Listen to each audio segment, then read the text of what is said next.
तो हेलो पिलाने किपर अच्छे तुम्हें तो स्वागत करुँच सक्सेस पॉइंट यूट्यूब चैनल को। तो पिलाने तुम स्कूल रे कि कॉलेज रे तुम गोटे नुआ फैसिलिटी आसवाक जाऊँगी कि जोटा कि तुम्हें जानिले खुशी हम कि दुख हम तो तुम्हें ही कह बुझे कि नहीं तुम्हें कमेंट बॉक्स रे ही जाकि कह।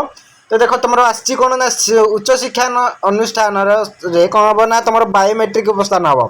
बायोमेट्रिक उपस्थान कौन से भिडियो आगू देखा तो पूर्व जो मैंने आम चैनल नुआ चैनल को सब्सक्राइब करें सहित भिडियो पसंद आसले निश्चित रूप भिडियो को लाइक कर दिखाँ। ठीक अच्छे आज आम देखा जे तुम जो रही बायोमेट्रिक उपस्थान तो सहीटा कौन तो सहीटा आज आम कम्प्लीट देखा कौन से कौन न्यूज आसी कौन पेपर डाइट बाहर कर मुझे अपडेट आसला तो से भिडियो स्टार्ट कर। ठीक अच्छे देख तुम उच्च शिक्षा अनुष्ठान छात्र छात्री बायोमेट्रिक उपस्थान तुम मान जो स्कीम गोटे आसाला ज्ञानोदय स्कीम तो बुझीपार कि ना पे तुम जो ज्ञानोदय स्कीम आसाला तुम से कौन होता ना 75% तुम आटेंडेंस रही जाकि तुम मैंने फ्री रे रिएडमिशन कर तो से ना तुम मानकर 75% जो मानकर आटेंडेंस ना तो से माने किसी अर्थ राशि देकी रिएडमिशन करेंगे तार जहाँ भी आवेदन रिएडमिशन आवेदन जहाँ भी अर्थ राशि रही तो ताको भरपाई करके रिएडमिशन करेंगे जो मानकर 75% ऑलरेडी अटेंडेंस हो कंप्लीट हो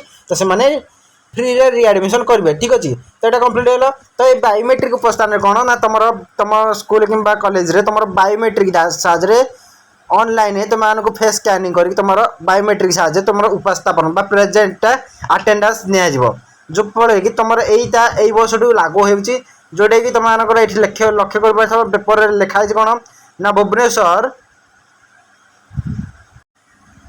केजी रु पीजी मागणा शिक्षा योजना रे कौन है ना मागणा शिक्षा योजना रे उच्च शिक्षा अनुष्ठान 75% 75% उपस्थापन बाध्यतामूलक पाने। ठीक अच्छे पे बुझल तो छात्र छात्री उपस्थापन जांच करने बायोमेट्रिक व्यवस्था लागू करने को योजना होइछि।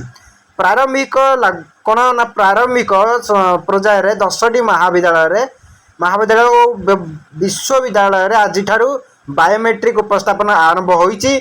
पायलट प्रोजेक्ट भाव आरंभ होइथिबार एई सबु अनुष्ठान रे उपयोग करिबा परे एहार कार्यानुष्ठान को शिक्षानुष्ठान रे उपयोग करिबा परे एहार निष्कर्ष को अनुध्यान करी अन्य समस्त शिक्षानुष्ठान लागू करा जिवो। तो धीरे धीरे तुम मानकर कॉलेज रे स्कूल रे मध्ये लागि जिबा परबो बुझाछ ना एबे लागि जे वर्तमान 10टी विश्वविद्यालय बा महाविद्यालय रे एबे बर्तमान यही बायोमेट्रिक सिस्टम उपस्थान अटेंडेंस सिस्टम कंप्लीट हो गई।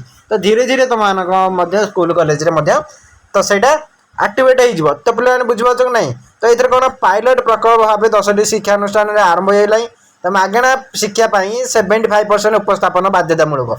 तो ये बायोमेट्रिक स्कानिंग तुम अटेंडेंस 75% आवश्यक रही।